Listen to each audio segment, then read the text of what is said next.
¡Cualitonali! ¡Cualitonali, Sandrita! Bueno, solamente quiero poner las instrucciones para los que no están ahorita con nosotros, que sería Carlita, Reina y Carla Murillo. Entonces, en lo que vamos hasta ahorita es que ya deberíamos de tener listo, en este instante ya deberíamos de tener lista la carta al editor, ¿cierto? Entonces, una parte de la calificación va a ser la carta al editor.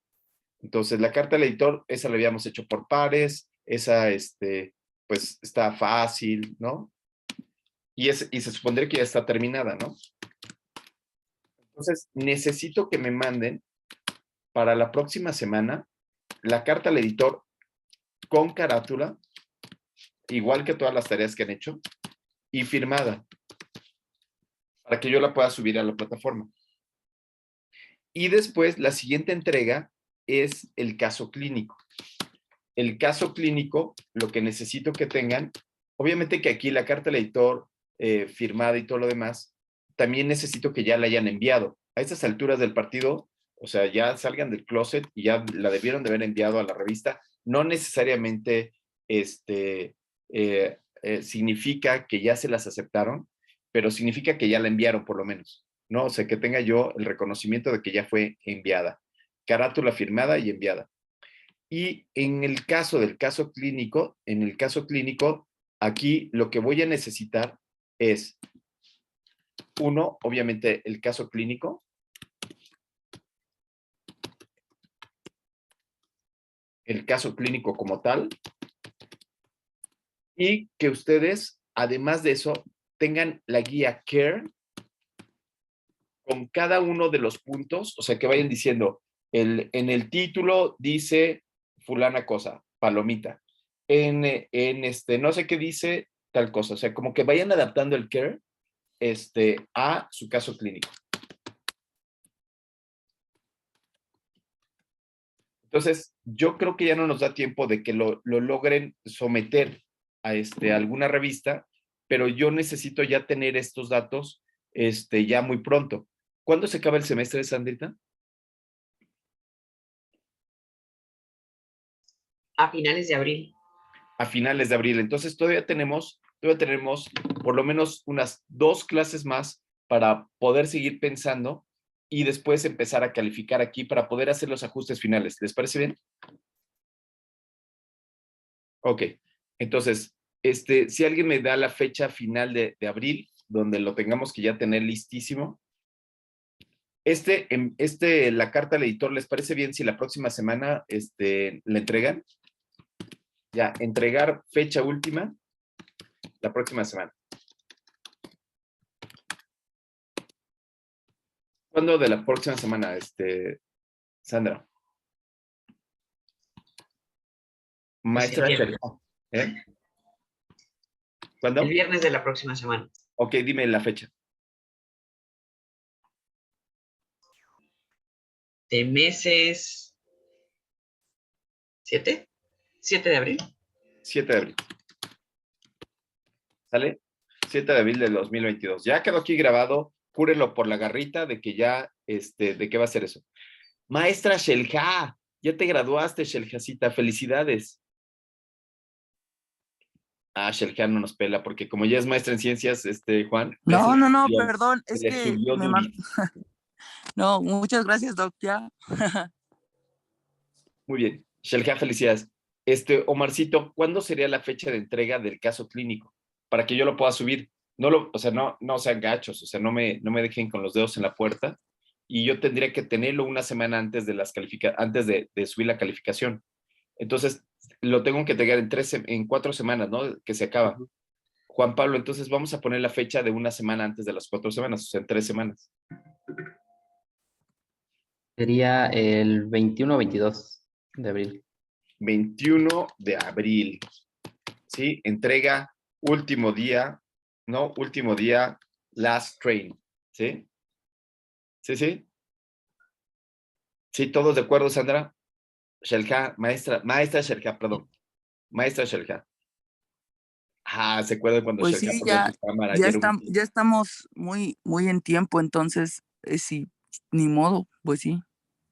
Ay, ¿se acuerdan cuando Shelja era humilde y sencilla, Sandrita, y ponía su cámara y todo eso? Y ahora ya es maestra en ciencias No, y es que ya estoy no quiere. Claro, despeinada, claro, profe. y ya no quiere. Sí, ¿te acuerdas, Omarcito? Ay, cuando era humilde y sencilla, Shelja. Muy bien. Ok, ya listísimos, ¿verdad? Pónganlo en sus agendas y así vamos a trabajar. Correcto. Y entonces hoy lo que íbamos a ver, o lo que vamos a ver a continuación, es el cálculo de tamaño de muestra. ¿Cómo hago la lectura de un cálculo de tamaño de muestra de uno de los artículos que voy a criticar para mi caso clínico, eh, uh, para mi tesis, para lo que esté haciendo? ¿Y cómo voy a escribir la crítica? Y voy a calcular, y puedo calcular también el poder estadístico, ¿no? Y entonces, entonces, ¿qué nos tienen preparados el día de hoy, Juan Pablo?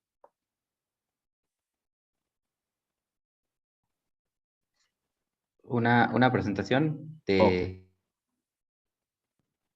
que la autora es Sandra, pero a ver, la Sandra, pongo. venga, tú te seguimos. Yo la pongo. Ah, tú lo pones muy bien. Ya listo. Sandrita, ¿te gustó cálculo de tamaño de muestra? ¿Te pareció fácil, difícil? ¿Qué te pareció? No, sí, sí me pareció bien. Me pareció bien, o sea, qué parca eres, ahorradora de palabras, ¿no? Apasionante como lo vamos a aprender hoy. Sí, ¿qué fue lo que más sacas en lo que encuentra Juan Pablo de sus mil pantallas abiertas al mismo tiempo?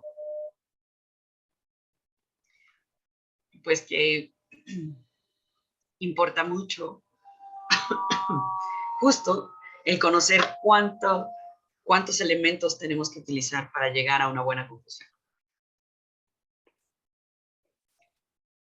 Entonces, pues sí importa el tamaño de la muestra para El poder ser. tamaño sí importa. Tamaño sí importa, es lo que puedo concluir.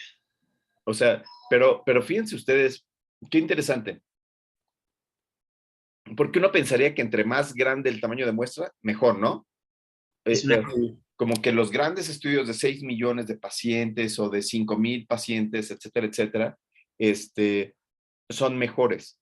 Pero de repente vemos que lo que hacen unos tamaños de muestra tan grandes es que nos dejan ver diferencias pequeñitas, irrelevantes a la clínica. Entonces, bueno, sí, el tamaño importa, pero tiene que ser adecuado, ¿no? Tiene que ser la chispa adecuada, ¿no? Entonces, vayamos a la presentación, Sandrita, venga. Pues muy bien. El tamaño de muestra, de hecho, inició, siguiente Marcito, con o basado en el teorema del límite central. Entonces, este teorema es pues un teorema de probabilidad estadística que describe finalmente la distribución de una media en una muestra aleatoria, ¿no?, de una población con una variancia finita. El matemático alemán Dirichlet fue el primer matemático en intentar pues el error, bueno, averiguar el error de la aproximación, pero no tuvo éxito. Y fue el francés matemático Cauchy quien realmente le dio la demostración del teorema y establece que la media observada de un número grande de observaciones tiene que estar cerca de la media de una población. Entonces, ¿Y por qué este descubrimiento de que ahora trasladémoslo a la clínica, estimadísimo Juan Pablo? Vamos a intentar traer esto que encontró Agustín Lois de Louis Cauchy. Ah, ¿qué tal leí francés, Louis Cauchy. Están difíciles los apellidos franceses. De el límite central a la práctica clínica. ¿Por qué es tan importante el hallazgo del teorema del límite central para la clínica?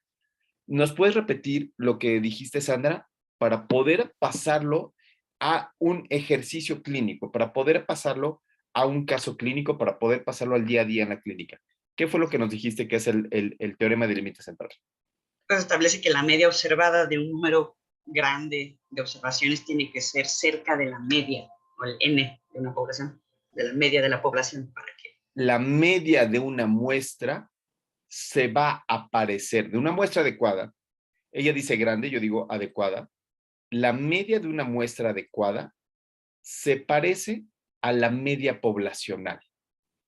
¿Por qué es importante para la práctica clínica? Y necesito ejemplos clínicos, Juan Pablo Arriaga, de cómo lo pondrías en tu caso clínico. Venga, ejemplos clínicos, Juan Pablo, Omar y Shelja. Ya sé que estás despeinada, Shelja, pero tienes que participar. Pues creo que como lo veo y como lo hemos aprendido también ahorita, es que de la población siempre hay un comportamiento regular o siempre esperamos como comportamiento regular y las dos extremos, o sea, por eso que siempre tiende a la parte de la media. Los dos extremos son casos extraordinarios. Entonces, este, no sé, como por ejemplo, tanto eh, talla, peso en la población mexicana, siempre tenemos como un estándar de, tomando en cuenta a todos los mexicanos, siempre tenemos como medir o medimos tenemos cierta estatura y a partir de eso tenemos extremos, tanto gente como muy alta como gente muy bajita. Como que siempre tomando en cuenta a todos tenemos promedios, tenemos como el comportamiento normal de las cosas que podemos transpolar y podemos utilizar. Pero en la clínica, ¿cuál sería, Omar? O sea, Juan Pablo nos dice, si es cierto, todos los seres humanos somos iguales. Nos guste o no nos guste, tenemos la misma media, la misma desviación estándar y entramos a esta curva normal, o somos muy altos o somos enanos. Pero ahora la práctica clínica, Omar, ahora a la farmacia. Pues, a mí, por ejemplo, se me viene a la mente el peso de un paciente, ¿no? Que los medicamentos están dosificados para un peso estándar de 70 kilogramos, que es, que es en donde cae la mayor parte de la población, en la media, ¿no? Claro. Sin embargo, vamos a tener pacientes que tengan sobrepeso o obesidad, que pues lleguen a pesar 120 kilos, o que pesen el contrario, ¿no? Que pesen 40 kilos. Entonces, por ejemplo, un mismo antibiótico, meropenem, lo daríamos en la misma dosis para estos dos extremos. Claro. Ese sería yo lo vería desde ese punto de vista. Sí, y entonces la teoría del límite central sería que le ayudaríamos a la mayor cantidad de pacientes al hacer la formulación de 70 kilos. Si nosotros hiciéramos la formulación, digamos, de un extremo que fueran 120 kilos, entonces solamente le ayudaría a un porcentaje bajo, digamos un 2.1% de la población. En cambio, si lo dejo a 70 kilos, entonces eso ayudaría a la formulación. Muy bien, muy buen ejemplo de farmacia. Shelja, un ejemplo de patología clínica. De la teoría Pues, pues ahí sí tenemos como varios ejemplos, ¿no? Porque la mayoría de los marcadores bioquímicos está estandarizado para una media de población por cada analito, o sea, el inserto te lo dice, ¿no? O sea, esto se analizó, no sé, ¿no? Ayer estaba revisando la troponina. Esta se analizó en 449 pacientes que tenían características similares entre ellos y la media para este control era de punto 13 nanogramos sobre mililitro. O sea, pacientes que estaban sanos, obviamente. Entonces, que no tenían una troponina alterada. Y partiendo de ahí teníamos los extremos, ¿no? No hay una troponina menor a que nos diga ahí estás más sano que sino más bien esa te dice si está alterada, pues tienes un daño cardíaco, ¿no? Entonces, si está por arriba de 0.5 nanogramos sobre mililitro, ya estamos pensando en una patología cardíaca. Y a nosotros nos ayuda mucho esta situación de la normalidad o del teorema del límite central para cualquier analito. Sí, muy bien. Sí, Juan. Ya, perdón, es que no puedo levantar la mano mientras estoy presentando. No, Entonces, aquí, por ejemplo, la parte de geriatría, por ejemplo, la expectativa de vida entraría también en esta parte del teorema del límite central. claro, ¿cuánto esperas que viva un ser humano? Pero Ajá. miren ustedes cómo hay otras cuestiones bien interesantes.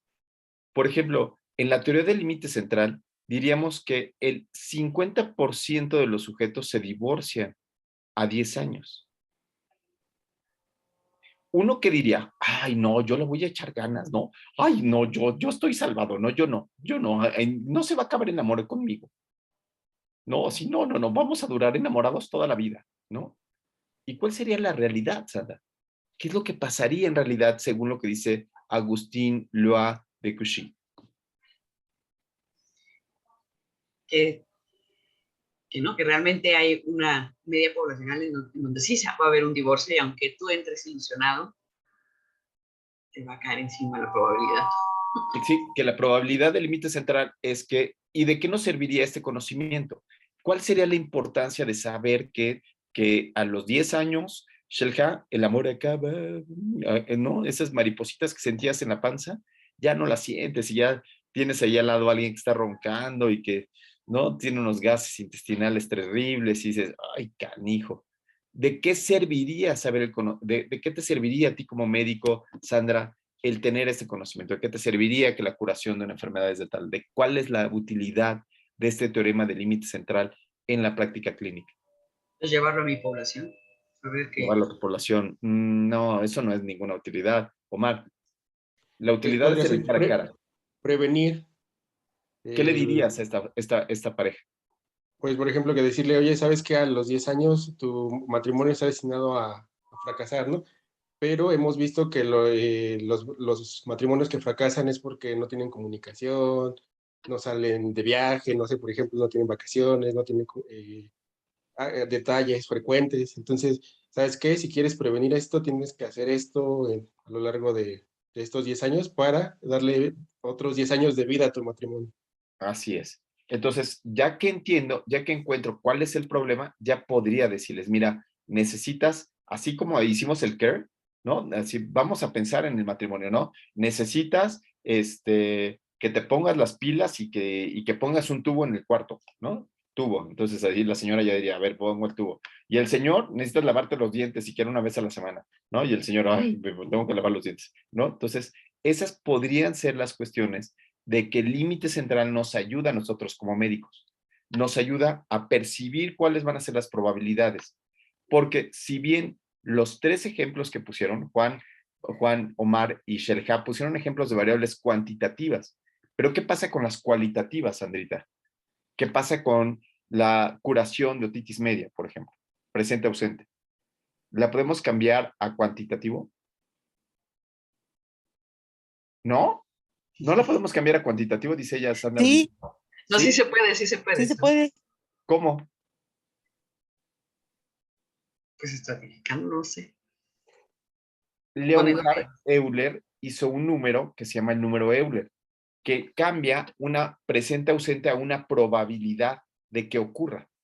En medicina no tenemos ni blanco ni negro, ¿cierto? Tenemos toda la escala de grises. Usted tiene otitis media. La probabilidad de que se cure espontáneamente esa otitis media es del 20%. La probabilidad de que se cure con antibiótico llega a subir a un 40%. ¿Qué escoge? ¿Sí? Entonces nosotros traducimos esto a probabilidades, ¿no? Que es el exponencial de beta que vemos en los modelos de regresión logística. ¿Queda clarísimo? Sí. ¿Sí? ¿Qué pasa en la práctica clínica? En la práctica clínica nosotros hacemos modelos de regresión logística en la cabeza. Cuando llega un paciente, digamos que soy internista, o uno de otorrino, Sandrita, llega un paciente y llega así, Tiene dolor de oído. tiene dolor de oído. ¿Cuál es tu diagnóstico? ¿Cuál es la probabilidad de tu diagnóstico? ¿Y qué puede tener? Utilizando la teoría del límite central. Claro, una otitis media o una disfunción de articulación temporomandibular. Ok. Y después te dice, ay, doctora, es que vengo de la natación. Fui a nadar al valle de Chalco y nadé en el borde de Xochiaca.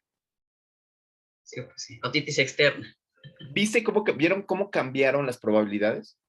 ¿No? El mismo sujeto que viene con dolor va cambiando las probabilidades según dónde está. Y entonces, la probabilidad el teorema del límite central indica que los sujetos que fueron a nadar al borde de Xochiaca y que se vienen agarrando el oído, en la mayor probabilidad van a tener tal cosa. Y eso cambia todo el diseño mental del médico. Esto cambia todo el diseño mental del médico y empieza a hacer diagnósticos casi antes de que esté entrando el paciente. O sea, lo vas a revisar, pero ya lo revisas diciendo, esta es otitis externa, ¿no? Entonces le mueves el trago, le mueves la oreja y le duele y se sigue levantando la probabilidad, ¿no? Se siguen elevando las probabilidades. Y ya nada más le metes el otoscopio nada más para jugar, ¿no? Para decir, para descartar que no tenga una otitis media, pero ya casi, casi tu cabeza está diseñada. ¿Se entiende esto? Se entiende el teorema del límite central y cómo va modificándose a partir de las condiciones que vayan teniendo, a partir de las poblaciones. La población es muy importante. ¿Qué quiero decir? Que cuando llega con la mano así, ¿qué población es, Juan Pablo? Pediatra. Cuando el paciente llega así, ¿qué población es? Ay, me equivoqué. Pediátrica. Pediátrica, se llega, le duele, ay, doctor, ay. O bueno, adultos, ¿no? Yo creo que otitis media. Yo creo que quedaríamos en toda esta población de pacientes con otitis media. ¿Cierto? Ok. Ah, ok, te diagnostico ya. Ok. Y aún me quedan dos poblaciones grandes, ¿no? O tres poblaciones dijiste, ¿no? Sandra, Sí, sería otitis externa. la población de pacientes con otitis externa, la población de... De otitis media y la población de disfunción de articulación temporomandibular. Y con una pregunta podría catalogarlos. ¿Qué pregunta le harías para catalogarlos? ¿O qué preguntas le harías? Una, si nadó. ¿Han Dos, nadado en los últimos días? si ha tenido fiebre, descarga Ay, retronasal. sí, macho, sí, fíjese que sí he tenido descarga, me he tomado unas cosas y lo va haciendo. Es decir, el médico va buscando cuál es la población, porque en esa población, según el teorema del límite central, en esa población las características de los pacientes van a ser similares. Pero yo como médico tengo que hacer un cuadro clínico, tengo que hacer una historia clínica para poder meter ese paciente en qué población le corresponde. ¿Sí? Por eso es tan importante para nosotros el teorema del límite central. Seguimos, Juan Pablo.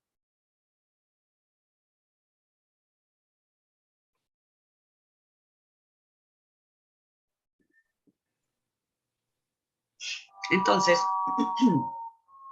como ya lo dijimos, en teoría, la muestra o tendería a asemejarse a la población entre mayor sea esta, pero como ya lo dijimos desde el principio, no es realmente tan factible siempre que a mayor tamaño de muestra mejor es el estudio. Siempre hay que buscar un equilibrio entre lo que deseamos y lo que realmente es factible según la disponibilidad de tiempo, de personal, de accesibilidad, de presupuesto y pues muchas veces también se me olvidó el término de que puede ser estadísticamente significativo, pero no precisamente relevantemente clínico. Aquí las palabras importan. Cuando es estadísticamente significativo, se llama que tiene diferencias estocásticas. Estocástico es lo que quiere decir. Y cuando no, y cuando sí tienen que ver con repercusiones sobre la toma de decisiones en salud, se llaman clínicamente significativas. Estocásticas y clínicamente significativas. Omar González, ejemplo de estocástico en tu práctica clínica y ejemplo de clínicamente significativo. Después Sherjai, después Juan Pablo y listo. Nada. No, Sherjai, vas.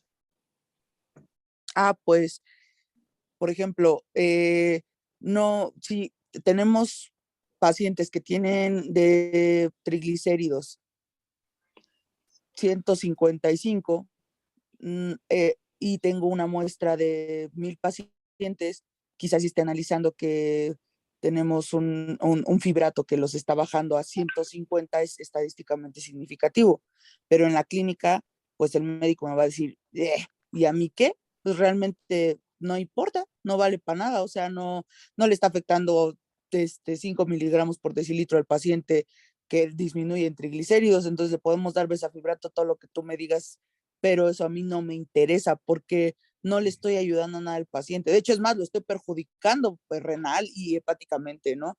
Que si Claro. le sigo dando tu medicamento. Buenísimo, buenísimo. Este último ejemplo, Juan Pablo, de estocástica, diferencias estocásticas con diferencias clínicamente significativas en tu práctica clínica de geriatra. Ya no vayas a poner alguna cosa que no sea de geriatría, solo de geriatría. Solo de geria. Creo que las metas de control de la presión arterial en los pacientes, vemos esta parte de que si los tenemos abajo de 120/80, 130, 140-90. Vemos que cuando das, y obviamente el dar más antihipertensivos, hasta 3, 4 antihipertensivos sí va a bajar, o sea, es estocástico, pero clínicamente no es significativo porque el desenlace o lo que puedes llegar a reducir es nada más el evento cerebral vascular, y eso en pacientes que ya tienen antecedentes de ictus o de evento cerebral, y al contrario puedes dañar, puedes crear, pues falla renal o pueden tener lesión renal por el control Buenísimo. intensivo de TA. Buenísimo. Entonces, el tamaño de muestra, si hago un tamaño de muestra enorme, puedo encontrar diferencias para colesterol, triglicéridos, tensión arterial, consumo de sal, ¿no? Pero eso no significa que en la práctica clínica sea importante. Entonces, el tamaño de muestra sí, cuando se hacen estudios poblacionales, como está aquí en esta pantalla, muchas de las ocasiones se obtienen estos datos en donde casi son aleatorios. La sal es mala, la presión arterial es mala, el estar cerca del sol es mala, el no estar cerca del sol es bueno. O sea, pucha, o sea, empezamos a jugar porque no tenemos esa salida clínicamente significativa. No, muy bien, gracias. Seguimos. Entonces, el cálculo de tamaño de muestra se encuentra entonces sustentado en la teoría de la probabilidad y de las pruebas de hipótesis, de manera que estimar una realidad a partir de una medición en una muestra puede estar sujeta a ciertas imprecisiones. Según la probabilidad es casi imposible tener un 100% de verdad. Entonces es aquí cuando entra en juego el someter una hipótesis nula a prueba. Siguiente. Me encanta esto de decir, es casi imposible un 100%. Pues yo lo que les diría es que los médicos no somos dioses. Los médicos estamos en un mundo de probabilidades y entonces uno lo que tiene que decirle al paciente cuando está enfrente de él es prácticamente esto. La probabilidad de que usted tenga esta enfermedad es de tanto por ciento, ¿no? Y entonces, para saber si sí la atiné o no la atiné, nos vemos aquí en 3 días o en 4 días, ¿no? Para poder darle seguimiento, pero siempre es importante el entender que no se tiene el 100% de la verdad. Yo creo que esa es una de las cosas más importantes. No sé si pudieran tener ustedes ejemplos de su práctica clínica. Yo voy a empezar con mi ejemplo, Omarich, y después vas tú. Yo cuando era chiquito, digamos, cuando estaba haciendo el servicio social, pensaba que si le daba antibiótico a una gripa, iba a evitar que se contaminara, que se complicara con otitis media, y después descubrí que no era así porque los medicamentos no curan al 100%. Los medicamentos quizás no tienen esa función del 100%. Y ahí fue como cuando me dijeron que Santa Claus no existe. Niños, este es el momento de apagarle. Si hay un niño por ahí, Santa Claus no existe, no existe no existe el CONACYT, tampoco, niños, por favor, si estudian esto es por gusto propio, no van a ser más ricos por saber ciencia. Eso no, tampoco existe. El lado de los dientes no existe. Venga, Omar González. Por ejemplo, a mí se me ocurría de un infectólogo que da el tratamiento para una infección en vías respiratorias altas, ¿no? Le apuesta que es un gran positivo y da tratamiento para gran positivos, pero pues realmente no se hace ningún cultivo ni demás para decir, pues seguramente es este bicho. Y aunque encontrara el cultivo, no necesariamente se va a curar, ¿no? Aún encontrando el cultivo, no necesariamente se cura. Puede ser resistente. Claro, puede ser resistente, puede haber un montón de cosas, y entonces aquí tengo esta escala de grises, que es lo que nos hacíamos referencias. Juan Pablo. Creo que a mí, y justo esto que me sucedió era que con las estatinas, ¿no? En prevención secundaria, como factor de riesgo cardiovascular en paciente geriátrico, cuando todos te la ven y te dicen es que tienes que darle sí o sí o sí la parte de la estatina para bajar su riesgo cardiovascular. Y ya cuando uno se pone a ver, pues, o sea, paciente de 90 años, que ya tiene toda esta parte y lo que baja realmente del riesgo con la estatina, pues es así de sí, o sea, de eso a caminar, pues mejor camine o baje 1 kilo 2 de peso, y creo que se ayuda más que estar tomando la pastilla a diario, a una Claro. pastilla más aparte de las 10 que tiene. Claro, entonces el tamaño importa, porque también importa ver cuáles son los resultados. Entonces tenemos que estar muy atentos a ver cuáles son los resultados que se pueden tener de un lado y del otro. Seguimos. Entonces, al efectuar la prueba de hipótesis tenemos 4 posibilidades. La primera es que rechacemos nuestra hipótesis nula y afirmemos que realmente existe asociación o diferencias cuando en realidad no las existen y entonces caemos en los falsos positivos o en los errores tipo 1, como en este ejemplo irónico de decirle a un masculino, usted está embarazado, porque la prueba me está diciendo que usted está embarazado, ¿no? El Sería segundo muy escenario grave, ¿no? es Sería algo muy, grave. muy grave. El segundo escenario es no rechazar la hipótesis nula cuando deberíamos rechazarla. O entonces no encontrar asociación o diferencia cuando en realidad sí la hay. Entonces ahí caemos en los falsos negativos, en el error tipo 2, donde tenemos una señora con un abdomen de embarazo de 8 meses de gestación y le decimos, usted no está embarazada, solo le cayeron malos tacos. Es panza normal, ¿no? Bueno, yo lo que les diría es que piensen en estos escenarios, como por ejemplo, cuando estoy hablando del verdadero positivo, entonces yo estoy hablando de la sensibilidad de la prueba. Claro. El porcentaje o la probabilidad de que con lo que estoy haciendo le atine. Ese es 1 menos alfa. Exacto, si vienes más adelante. La sensibilidad. Y el verdadero negativo sería la especificidad. Bueno, pero si viene más adelante, mejor no le entro aquí y me quedo con el chiste, nada más. Muy bien. Muy bien. El tercer escenario es no rechazar la hipótesis nula porque verdaderamente no puede ser rechazada, o sea que es verdaderamente no existe diferencia y es el verdadero negativo.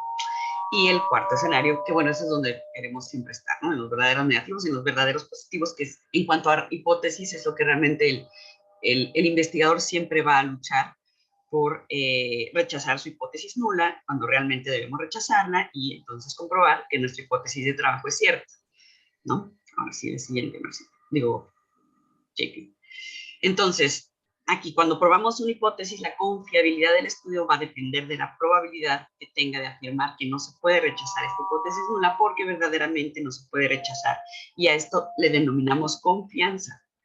La probabilidad de afirmar que rechazamos la hipótesis nula cuando realmente debimos rechazarla se le llama poder del estudio. Entonces, la probabilidad de cometer un error tipo 1 es igual a la significación del estudio o el alfa. Y se acepta como significativo normalmente el valor de 5% y de ahí nuestro 95%. ¿No? Y su contraparte es la confianza del estudio, que es el 1 menos alfa, y se aceptan los valores de 95 mayores. La probabilidad de cometer el error tipo 2, que es el beta, donde se aceptan 20% o menos, y el poder es la probabilidad de que los resultados de mi estudio representen la realidad, o sea, de detectar asociaciones o diferencias entre los grupos, que es el 1 menos beta. Y se aceptan normalmente valores de 80% o más. Buenísimo. Y entonces aquí a mí esta tabla no me gusta porque cuando nosotros estamos pensando en sensibilidad, especificidad, casi siempre ponemos el verdadero de este lado. Sí, claro, porque estamos ahí de Ajá. pruebas diagnósticas, claro, sí. Cuando hacemos pruebas diagnósticas, ponemos el verdadero y queremos que el verdadero esté aquí arriba. Claro, como en la anterior, sí, sí, sí. Para calcular así la sensibilidad, que sería el error tipo 1, ¿no? Sí. O sea, entonces lo que estamos buscando, que es 1 menos alfa, este 1 menos alfa, el complemento, es verdadero con verdadero. Y debería estar en la izquierda. Sí, claro. Claro. Y cuando tengo falso, entonces cuando es la sensibilidad, si yo tuviera acá el falso, entonces yo aquí lo que vería sería la sensibilidad así. Y entonces, ahora sí, cuando yo digo que es falso y es falso, entonces a esto le llamo la sensibilidad. Esta es la especificidad, ¿sí? Y esta es la sensibilidad. Entonces, así, a mí me parece más sencillo. La especificidad querría decir qué tanto le atino, digo que está embarazada cuando está embarazada. Eso sería lo específico. Entonces, y eso es lo que yo quisiera en las pruebas, que cuando yo diga que rechacé la hipótesis nula, la estoy rechazando. Cuando yo digo que está embarazada. Ese es el valor más fuerte y el 1 de alfa es muy alto, es de 1.96, ¿no? Entonces, el valor de alfa es muy alto, 1.96, muy, muy alto. Y cuando la especificidad puede no ser tan alta, O sea, el poder estadístico pudiera no ser tan alto, es decir, híjole, señor, bueno, yo creo que no está embarazado, pero no es tan mal. O sea, lo que sé es que no está embarazado, que no está embarazado en este momento, pero no sé si no está embarazado. No sé si me explico, ese no, ¿no? Entonces, ese es el fenómeno de la especificidad, que yo me vaya a mi casa sabiendo que no tengo la enfermedad como tal, ¿no? Entonces, ahí es donde se pone interesante el asunto. Pero seguimos adelante intentando descifrar qué pasa con este trabuco del cálculo de tamaño de muestra. Entonces, para el cálculo del tamaño de muestra es muy importante el tipo de estudio que queremos hacer, ¿no? Para realmente determinar si es que vamos a comparar medias, que si vamos a determinar si es un tipo de casos y controles o si más bien estamos queriendo valorar una prueba diagnóstica. Entonces, primero tenemos que determinar qué tipo de estudio es para realmente determinar el tipo de tamaño de muestra, porque igual queremos valorar factores de riesgo y más bien nos vamos a meter ahí en eventos por variable, ¿no? Etcétera. Dos, pues sería la relación entre los grupos a comparar, donde entran pues estas medidas de tendencia central, ¿no? El tercero es el sentido de la hipótesis a probar, si sea de una cola o de dos colas. Claro, entonces, y aquí entra una parte muy importante de sus tesis, de por qué, aquí viene la gran importancia de por qué una buena hipótesis debe de tener dirección y magnitud. O sea, ¿por qué esta hipótesis que nos va a permitir hacer un cálculo de tamaño de muestra o un objetivo que tenga esta dirección y magnitud nos va a permitir leer el artículo y poder platicar al respecto, ¿sí? Entonces, dirección y magnitud es un punto clave dentro del cálculo de tamaño de muestra. ok, se habla de una cola cuando nos interesa evaluar el efecto de una intervención, o sea, mejorar un evento, o dicho de otra manera, pues estamos convencidos de que una intervención va a ser mejor que otra. Y de dos colas es más bien cuando desconocemos o no estamos seguros del efecto y entonces hablamos de uno, o mejor o simplemente que es diferente, ¿no? Por eso es la diferencia de una cola y de dos colas, ¿no? Ok, aquí vamos a detenernos un poco porque en medicina se pide que toda la estadística sea de dos colas, a lo cual se le llama bilateral. Y entonces vamos a poner ejemplos y te toca, Shelja, empezar con un ejemplo de una cola y de dos colas en un estudio, que puede ser el tuyo o que puede ser el caso clínico que estás tramando. Cuéntanos, una cola o dos colas, Shelja, y una cola de cuánto será el valor de P y dos colas de cuánto será el valor de P.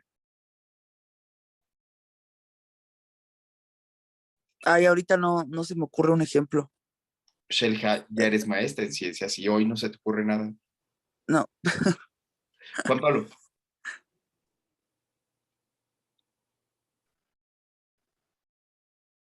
Creo Hoy, que de una cola sería la parte no sé, por ejemplo, dando fármacos nefrotóxicos, ¿cómo daña el riñón? O sea, ya perfecto. tienes y sabes cuál es la dirección. ¿Qué fármaco sería? Ketorolaco.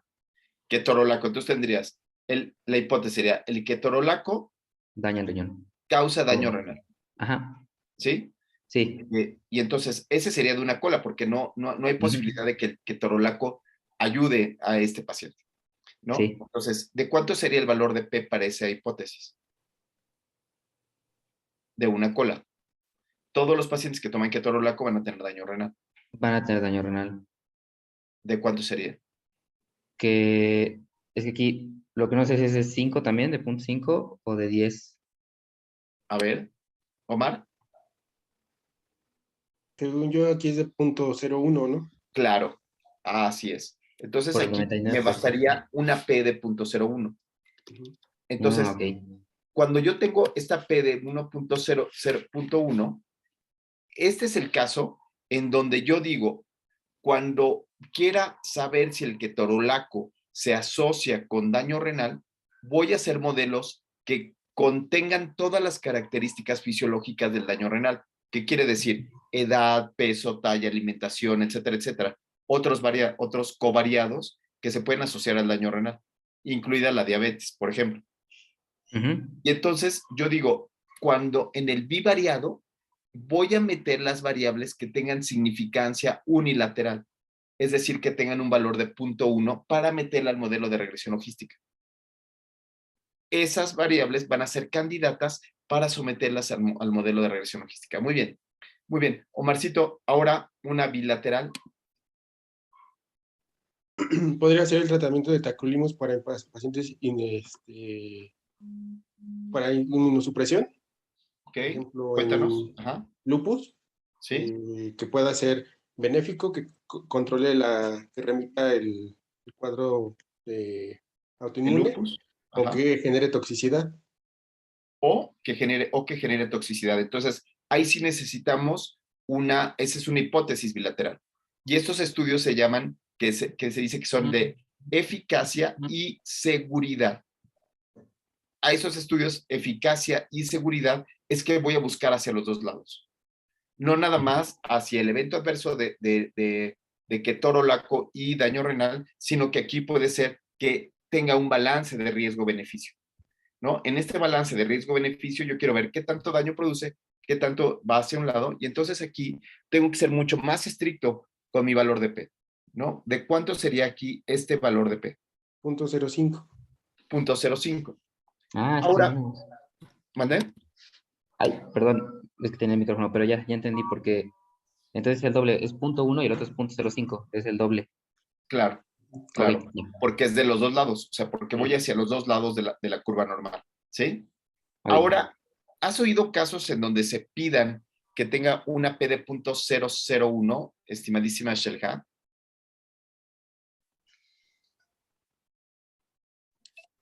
Mm, o sea, que tengamos ese resultado, sí, que se pida. Que se pidan. O sea, ¿en qué casos las hipótesis no se conforman con un .05, es decir, con una falla de 2.5 de un lado y 2.5 del otro lado, sino que ahora pidan más seguridad, más sensibilidad, menos error tipo 1 o alfa?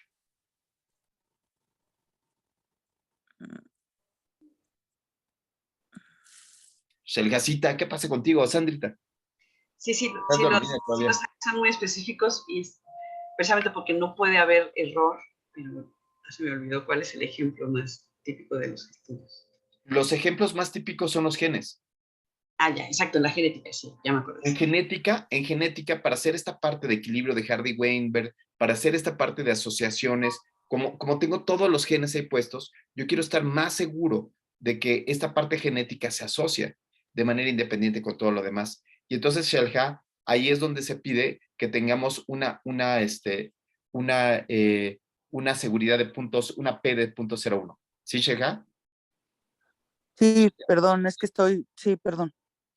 Sí, ¿sale? Seguimos. Perfecto. La magnitud va a corresponder a la diferencia que estamos dispuestos a aceptar entre el valor real y lo que vamos a obtener en el estudio. O sea, qué diferencia ese resultado, de este resultado que vamos a obtener será realmente importante. Lo siguiente, pues, es la variabilidad en la población, que es la desviación estándar. Y, bueno, también es qué tanta seguridad quiero tener de si se repite mi estudio, los resultados que se obtengan similares en un nivel de probabilidad aceptado, pero eso sí es la confiabilidad. Ok. En el mundo ha sucedido que ha habido investigadores que son bien canijos, ¿no? ¿A poco no? O sea, no todos los investigadores son buenos, ¿cierto? Entonces, hay algunos investigadores, Shelha, que salen a pescar, que hacen minería de datos. Te voy a poner un ejemplo. Hola, buenos días. Pues yo trabajo en un laboratorio clínico que recibe un montón de datos del laboratorio y de repente empiezo a meter en un botecito los datos de química sanguínea y meto procalcitonina, lo shakeo y lo tiro y veo contra qué se compara. Que eso se llama minería de datos. ¿Sí, Shelha? Sí, sí, hay mucha gente que hace eso. Que agarra la base de datos y empieza aquí a juguetearle y ahora le pone la ruleta rusa y ve con qué se asocia, ¿sí? Ahora vamos a asociar TGO y TGP, daño hepático con obesidad, ¿no? O sea, ay, si estos tienen, ¿cómo se llama? Hígado graso, ¿no? Hígado graso, lo que viene siendo el hígado graso. Oye, pero eso se relaciona con algo. Ay, no, pero tiene grasa en el hígado, como los patos, ¿no? Y entonces, esa es la razón por la cual se tiene que hablar de la magnitud de la diferencia en los protocolos. Pero hoy en día también se tiene que hablar de la magnitud de la diferencia en dónde se tiene que registrar esta magnitud de la diferencia a priori antes de empezar a hacer el estudio. Shergacita, ¿dónde? Pues o sea, justo que la diferencia, la importancia que va a tener clínica, ¿no? O sea, que Ajá. ¿En dónde hay que ponerla? ¿En dónde hay que registrarla? no estoy entendiendo la pregunta. ¿Cómo que en dónde hay que registrarla? ¿Dónde? ¿En qué lugares se registran los estudios? Donde tú demuestras la magnitud de la diferencia que quieres buscar. Antes de empezar a hacer el estudio, por supuesto. Para que no salgas así con la batea de babas de que, ay, yo le di el medicamento para curarlo del COVID, pero no lo curé del COVID, pero disminuyó los días de estancia hospitalaria, disminuyeron los días de terapia intensiva, disminuyeron, no, yo se lo di para falla renal, ¿y qué crees? Bueno, en la estratificación. No, El Sandra, cálculo del tamaño de la muestra, ¿no? ¿dónde? ¿Pero dónde se pone? ¿Confiamos en los investigadores o se ponen en un lugar específico? Pues en la metodología. Se pone en clinical trials. Se tiene que publicar a priori en clinical trials y se tiene que estar diciendo, sus tesis tendrían que estar ya en clinical trials antes de empezar a capturar pacientes. Porque sucede mucho, ha sucedido, o sea, Shergacita, ¿no? O sea, la burra no era arisca, le hicieron a palos, ¿no? Entonces, los investigadores de repente quieren buscar el valor de P. Y entonces no encuentran la magnitud de la diferencia que encontraron y se van a un desenlace secundario. Y entonces la manera de evitar eso es publicarlos o publicar el protocolo o publicar de antemano en clinical trials para que no hagan con que a Chuchita la bolsearon y se publica a posteriori. ¿Sí? ¿Sí, Shelja? Sí. Muy bien. Seguimos. Sí. Seguimos. Y perdón, doctor, aquí me surgió una duda nada más. Sí. En la parte de la variabilidad de la población, ¿lo asociamos o lo estamos asumiendo cuando estamos calculando esto del error estandarizado? No es una desviación. El error estandarizado depende de la desviación estándar y de la cantidad de pacientes que tienes. Entonces, el error estándar lo que pondera es qué efecto tiene el hacer una muestra grande o pequeña. O pequeña, ok. ¿No? Cuando hablamos sobre la variabilidad de la población, puede decirse en que yo ahora esté haciendo un estudio con población de Canadá y con población de México. Ya. Esa puede Ok. ayudar a hacer una variabilidad de la población, que se ocupa mucho con genes candidatos. Los genes candidatos tengo que hacer una corte en un lugar y tengo que hacer una corte de replicación para ver si ese mismo gen se replica con las características, ¿no? Entonces, Ya. esa variación de la población quiere decir que hay que hacer estudios multicéntricos. Esta variabilidad de la población es una de las razones por las cuales los metaanálisis son interesantes, porque yo quiero ver cómo funciona este teorema de límite central y que todos tienen que estar dentro de este teorema de límite central igualititos. Si empiezan a variar, digo, ya algo está pasando, ¿sí? No hay una asociación directa entre uno y otro, ¿sí? Ok, Buenísimo. ok, gracias. Seguimos, Sadrita.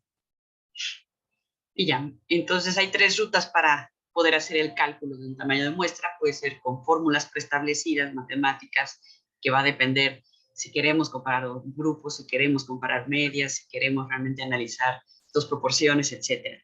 O podemos ir a consultar tablas ya precalculadas, igual, dependiendo, ¿no? El tamaño de muestra para un estudio que busca encontrar proporción en una población, por ejemplo. Y hay libros donde uno puede ir a buscar esta cuestión, o ya hay paquetes electrónicos donde, como OpenEpi, que es lo que normalmente más utilizamos, y entonces uno se va y lo utiliza. Pregunta de examen de doctorado. Pregunta de examen de doctorado, Omar González. ¿Qué fórmula estás viendo ahí enfrente? ¿Y qué significan sus partes? Tucu, tucu, tucu. Shelja, vete preparando porque después de Omar González te voy a preguntar a ti y después a Juan Pablo Arriaga. ¿Qué fórmula es? Omar.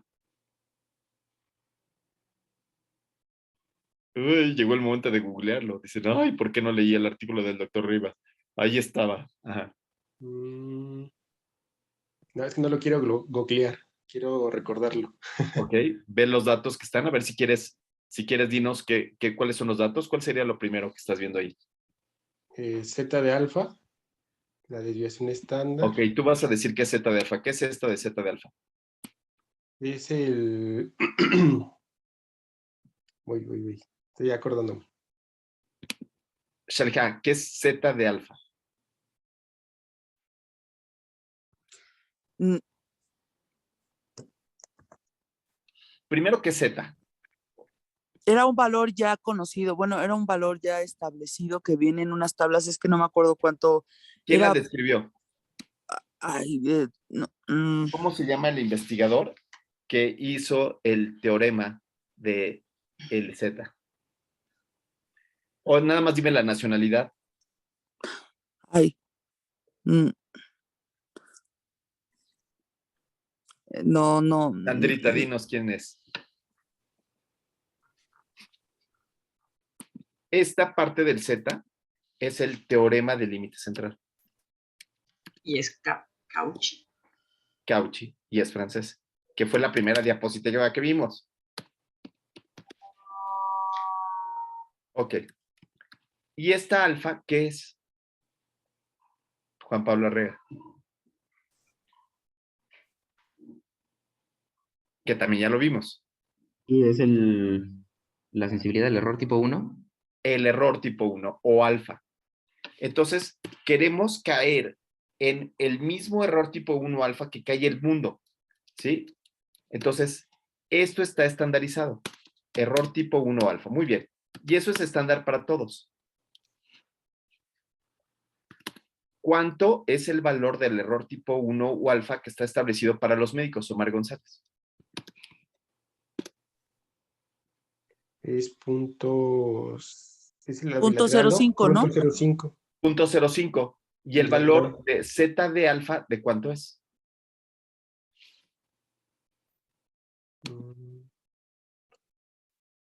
El valor del Z de alfa de cuánto sería. Era 1.90 y algo, 1.98, 98. ¿no? Sí. Bueno, o sea, se redondeaba a 2, ¿no? Bravo, 1.96, ¿no? Que tiene que ver con esta curva, ¿no? Y entonces esta curva decíamos, no tenemos, el 2 sería como el 100%.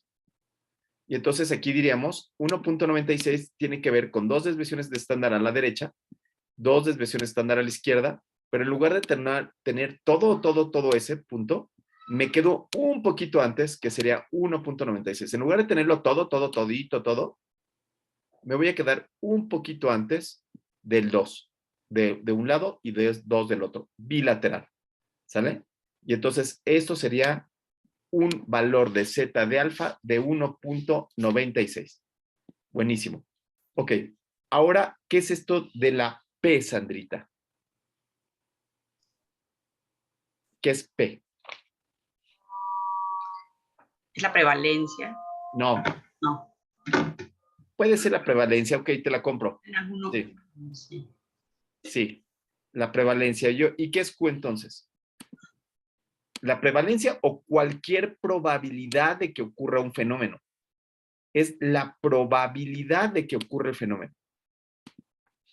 Tú dices la prevalencia, sí, pero puede ser también la incidencia, puede ser también la sensibilidad, ¿sí? Entonces la puedo ocupar para prevalencia, para incidencia o la puedo ocupar para prueba diagnóstica. Probabilidad de que ocurra algo dada por el azar, multiplicada por el azar. Pero después viene este otro Q. ¿Qué sería este otro Q? ¿Qué es este Q, Juan Pablo Arrega? P por Q. Omarcito, Juan, nada. Omar. No, nada. Pues realmente el valor de que sí está, o sea, si la P es la probabilidad de que ocurra, la Q es lo que realmente podemos estar viendo, ¿no? No, O sea, lo Uno que el menos P. resultado. no. Es 1 menos P. Es 1 menos P, sí. ¿Y qué es 1 menos P? O sea, que no sea por el El azar. complemento, sujetos que no tienen esta variable de estudio. Entre la probabilidad de que no ocurra.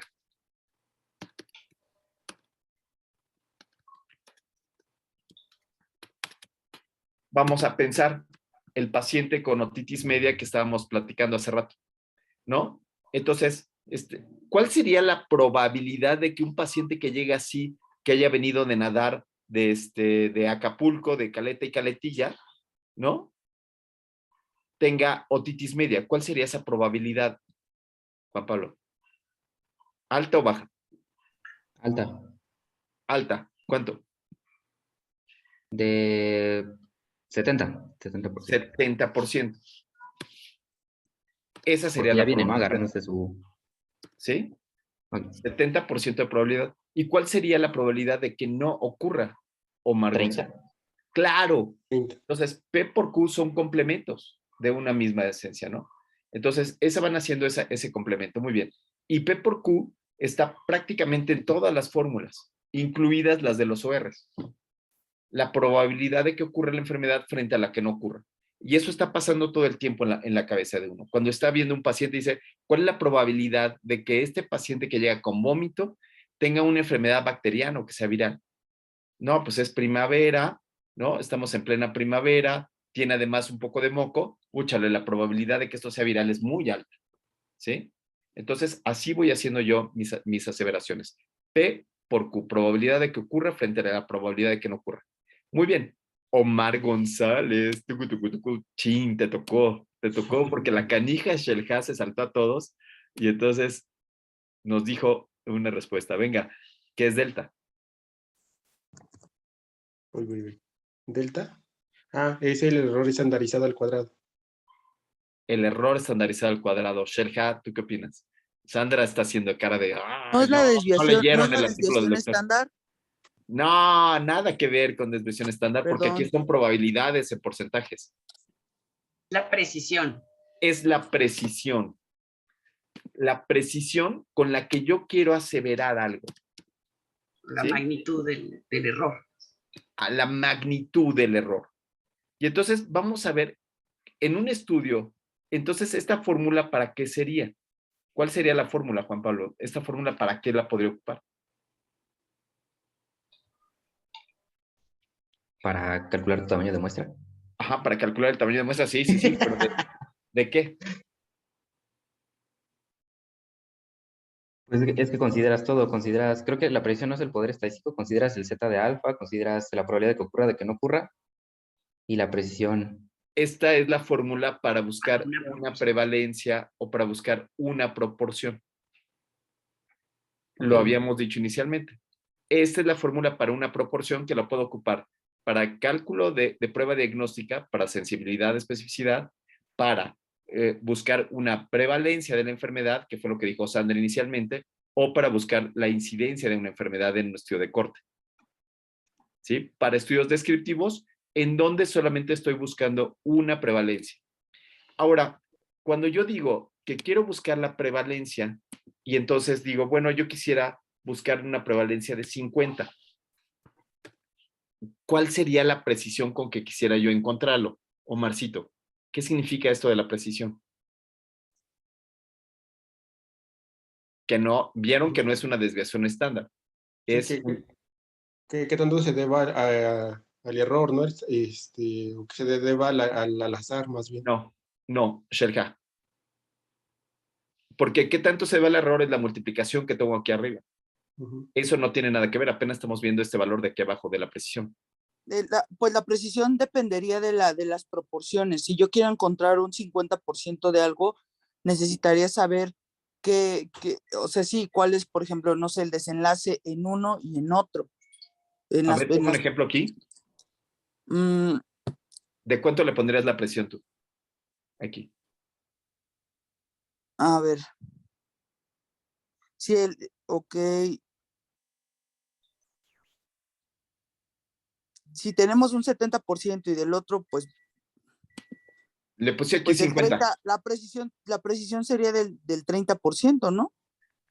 Ok, fíjense qué pasaría si la decisión de ella fuera de un 30%. Imagínense que yo tuviera aquí un 50% de que ocurra algo, ¿cierto? ¿Sí? Como que puede, se llega un paciente y como llega así, dice, pues como que puede que tenga, como que no puede que tenga. Y ella pone el 30% de precisión aquí. 30% de precisión, yo lo tendría que sumar y restar a este fenómeno que está arriba porque está al cuadrado. Y entonces 30% querría decir que va desde un 30 menos 50, ¿cuánto sería, Shelja? 30 menos 50 sería un 20%. Y 30 más 50, 80. ¿cuánto? 80. 80. ¿Le serviría este estudio? No, ¿Por qué no? porque no estamos abarcando. ¿Qué le dirían al paciente, Shelja? Bueno, como que tengo un 30% de probabilidad de que tenga la enfermedad o como que fuera un 80%. No, pues así como yo le digo una cosa, le puedo decir otra, ¿no? O sea, uy, sí, pues sí, lo más seguro es que quién sabe. ¿Sí se entiende? Ok. Entonces por eso esta precisión debe ser menor. ¿De cuánto te gustaría que fuera esta precisión, estimada Sandrita, por ejemplo? 30 no nos gustó. No, pues del 5%. Claro, puede ser del 5%, puede ser del Creo. 2.5%, ¿no? ¿Qué tanto quisiera que se mueva esa? Incluso pudiera ser de un 10%. Entre más grande sea la precisión, digamos el 30 de precisión, menos pacientes requiero. Pero si quiero ser más preciso, requiero incrementar mi tamaño de muestra. ¿Se entiende esto? Sí. Buenísimo, buenísimo. Sale, seguimos adelante.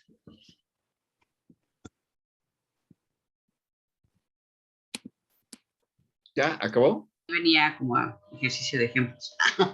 Ah, canija. Ok, muy bien. Entonces, vayamos a OpenEpi. Vamos a OpenEpi y vamos a operar a nuestro primer paciente. Vamos a operar a nuestro primer artículo. ¿Alguien tiene por ahí algún artículo que nos quiera compartir?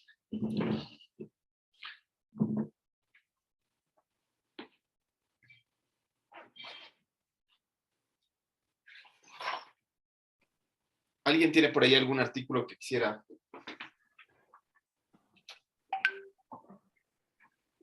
Porque lo que necesitamos es tener un caso clínico, ¿no? Que nos permita analizar algo, ¿no? Entonces, vamos, si no tienen algún ejemplo, vamos a buscar uno. ¿Les parece bien? ¿Sí? Si no Sí. tienen ninguno. Ok.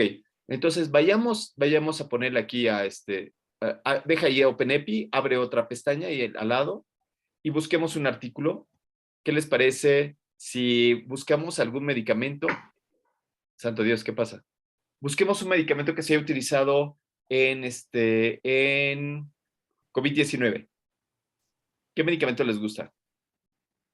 Sí, hidroxicloroquina. Bueno. Tocilizumab, ¿no? Tocilizumab and COVID-19.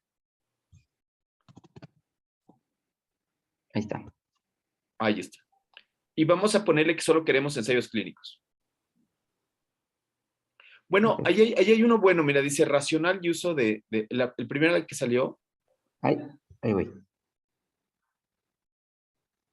¿Sabes qué? Que, perdóname, yo soy el que te estoy jugando chueco, porque lo que habías hecho estaba bien. Ponle randomized clinical trials, randomized, solo ensayos clínicos aleatorizados para evitar los estudios que estén más sesgados. Y mira el que dice tocilizumab, efecto de tocilizumab versus la terapia común en moderada y severa, un ensayo clínico aleatorizado.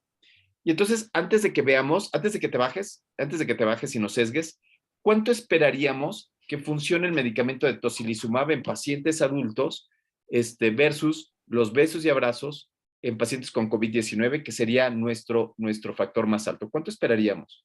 ¿Cuánto te gustaría que funcionara, Omar? Pues yo un 80%, un ¿Un 90%. 80% de qué, Omar? De, de recuperación, ¿De mejoría de neumonía. Ajá. o evitar que muera, por ejemplo? Evitar que progrese, que se intuben. Ok, entonces está no intubado y evitar que se intube. Tú pones un 80%. Sí. Muy bien. ¿Y tú, Juan? ¿Y tú, Sherka? ¿Tú qué porcentaje? Que no se intube en un, ay, pues es que en un 30%. Con 30 te conformas, bien. Sandrita, ¿tú? Con un 20. Con un 20% ya, está bien. Es un medicamento muy caro, pero un 20% sale. Puede ser que no se intube un 20%, ¿está bien? ¿Sí? ¿Tú, Juan Pablo? Yo creo que 50. Tú 50, sale. Entonces, ¿les parece ser, vamos desde 40 hasta 20, ¿les parece que hacemos una media de 30? Ok. O sea, con que evite el desenlace un 30%, vamos a ver qué pasa. Vamos a ver este artículo. Okay. Entonces, efecto tocilizumab y vamos a leer el objetivo. Bueno, si quieren, vamos a leer la importancia primero y después el objetivo. Importancia, estimada Sandrita. Que la neumonía severa con hiperinflamación y elevación de la interleucina 6 es común, bueno, es una presentación común en el coronavirus, la enfermedad de coronavirus del 2019. ¿Te parece que eso sea importante? No, eso es algo que ya sabemos. Sí, es algo que, ¿y eso qué? Eso no suena nada importante. Entonces ahí ya le empezamos a decir, esto no está nada bien. Veamos el objetivo. Determinar entre el tocilizumab, bueno, más bien, exacto, sí, realmente hay una mejoría con tocilizumab en pacientes hospitalizados con COVID, con neumonía por COVID moderada severa. ¿Ya tenemos el desenlace? Neumonía. Mm, No, bueno, No, no, ese se está dice basando. outcomes. está basado. ¿Tenemos el outcome?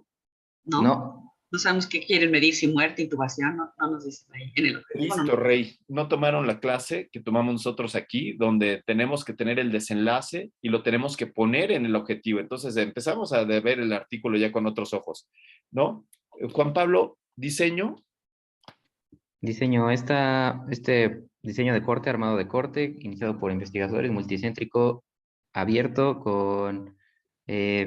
randomizado con estadística bayesiana, con pacientes COVID-19 de moderado a severo, neumonía por COVID-19 de moderado a severo, que requirieron al menos oxígeno suplementario a 3 litros por minuto, pero sin ventilación o admisión a la terapia intensiva. Fue desarrollado entre el 31 de marzo del 2020 al 18 de abril de 2020, con un seguimiento de 28 días.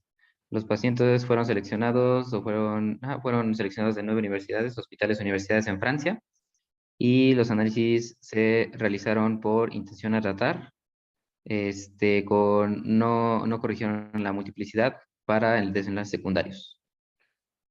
¿Y qué te parece? ¿Ya sabemos cuál es el desenlace? No. Seguimos sin saber el desenlace. Pero le echaron mucha crema a los tacos, ¿no? Con con estadística bayesiana, análisis de intención a tratar. Seguimos respirando, Mar. Intervención. Bueno, intervención. Los pacientes fueron asignados al azar para recibir tocilizumab, 8 miligramos kilogramo por vía intravenosa, más la atención habitual el día 1 y el día 3. Si estaba clínicamente indicado el grupo de tocilizumab o para recibir la atención habitual sola, grupo UC.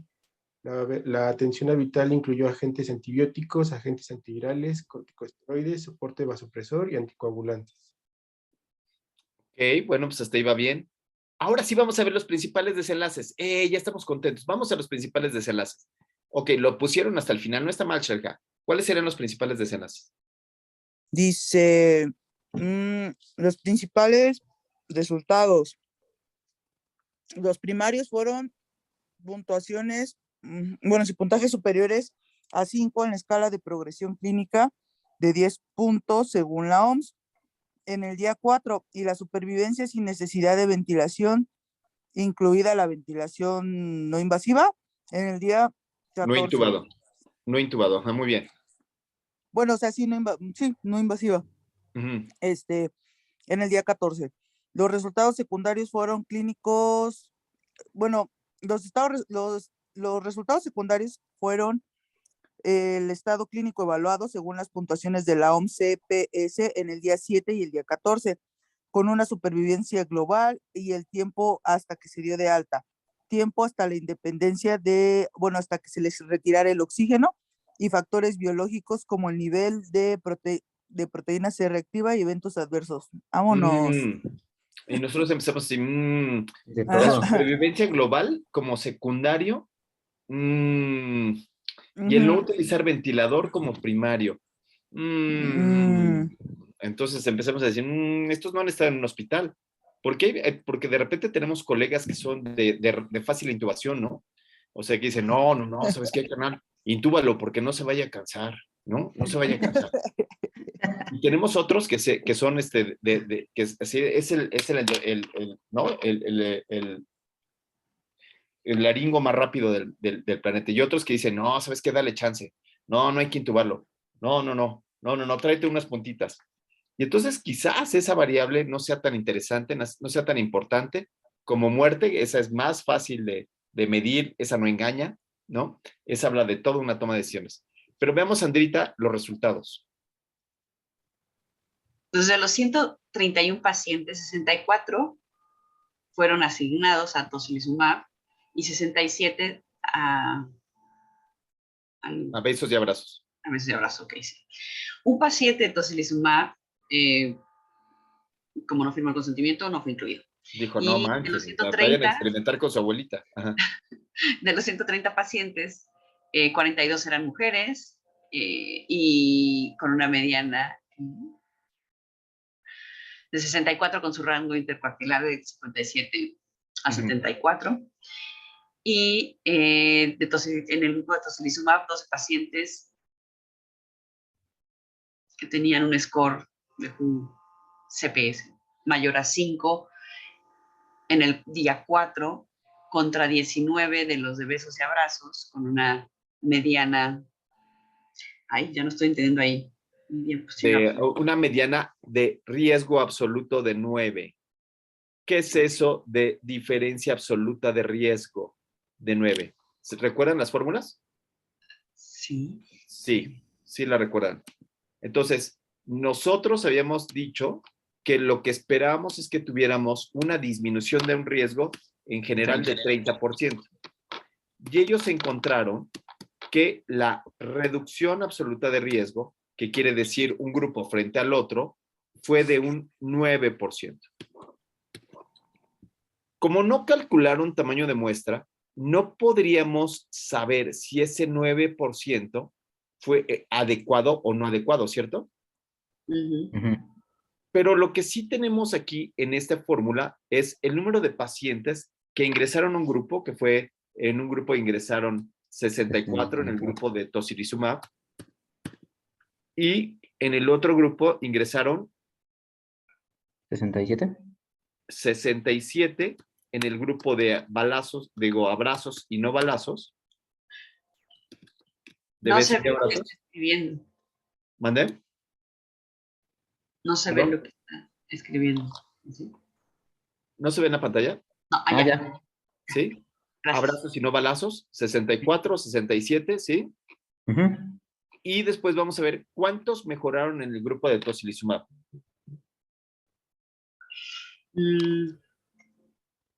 ¿Cuántos mejoraron en el grupo de tocilizumab?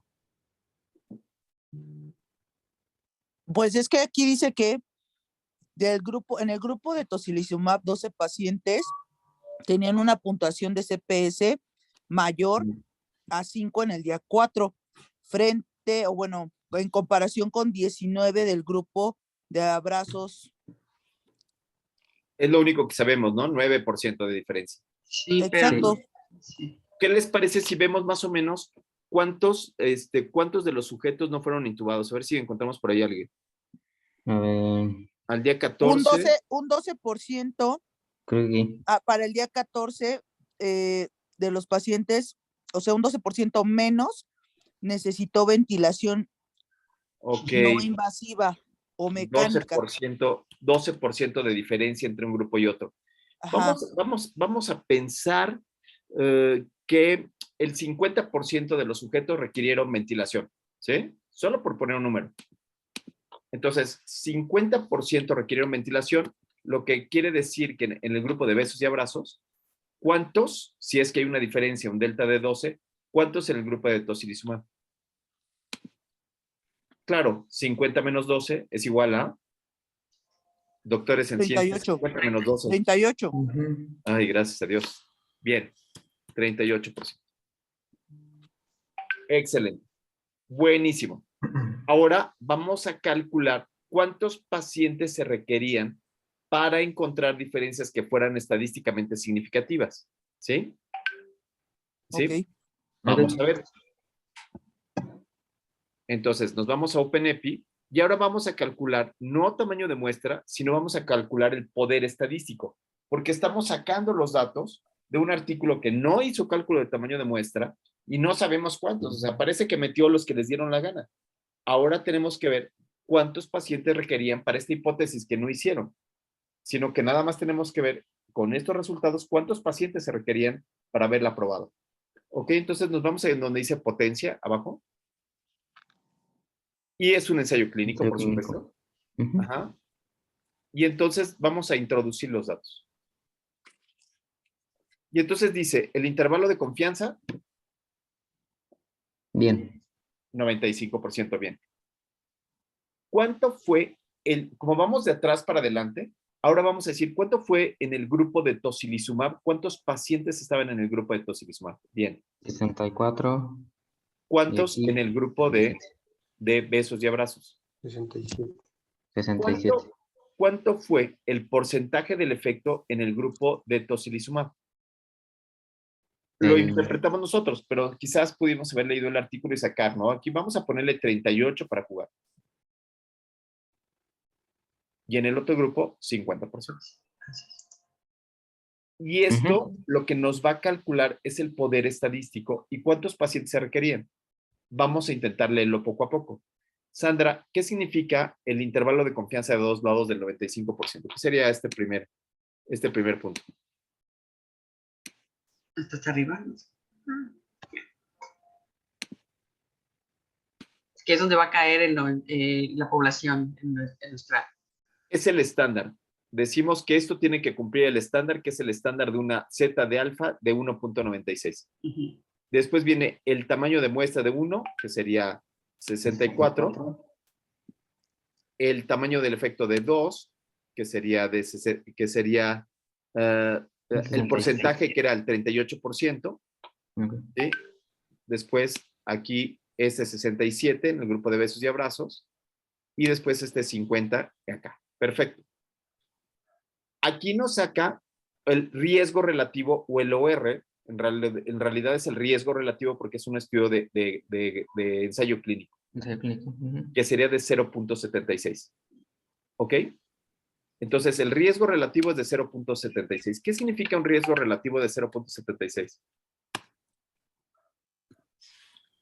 Es una medida protectora, ¿no? Que va... Es de protección. Aquí dirías que sí sirve, ¿verdad? Que sí sirve. Que sí sirve. Ahora, ¿de cuánto es el poder estadístico basado en que le hagamos esto a una aproximación normal? ¿Cuánto dijimos que era el poder que queríamos? 30. No, el poder estadístico. 80. 80. ¿Y de cuánto salió con este estudio?